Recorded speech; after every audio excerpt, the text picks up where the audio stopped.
Omukugezaho kumaraho bworo mu ihanga government ekataho enteekateeka y'emyaka 30 eya Uganda Vision 2040.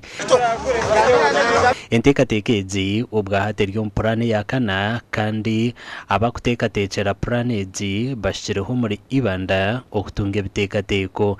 Government y'ihanga ekadevelopinga Vision 2040 haza 2040 nikeri y'emyaka 30. So hata nantugeta NDP4 niyo plan ya kana eriyo muhanda go kushikiriza ebyahandikyo mu Vision 2040.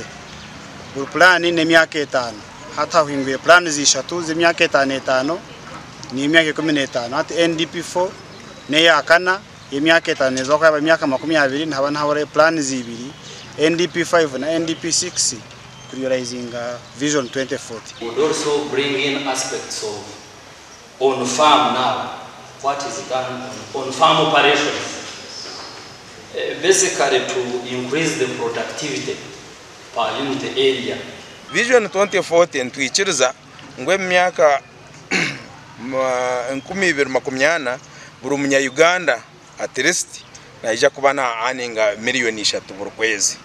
Ejo ni dream y'ihanga kandi ntumangu tuzakugishikiriza. Okongera by'obuhinzi abanabwe nibenda government ekwatereho ebina by'abeterine. But can we have a government intervention to support them initially after they have registered?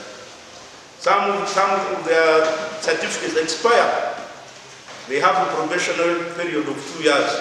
People are busy spoiling their lives, drinking off, and taking drugs. Fifthly, is the modern challenge now. Governing and debating.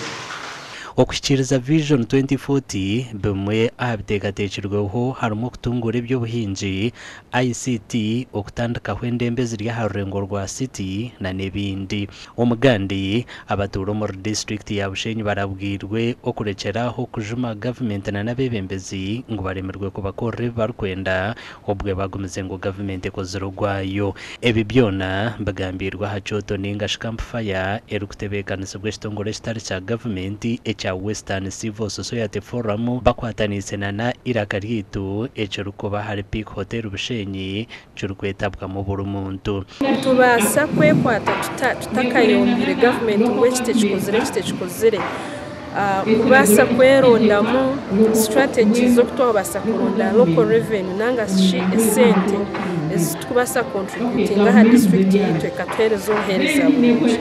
Is that we are in a deficit of thinkers and researchers. People don't think. People don't make research.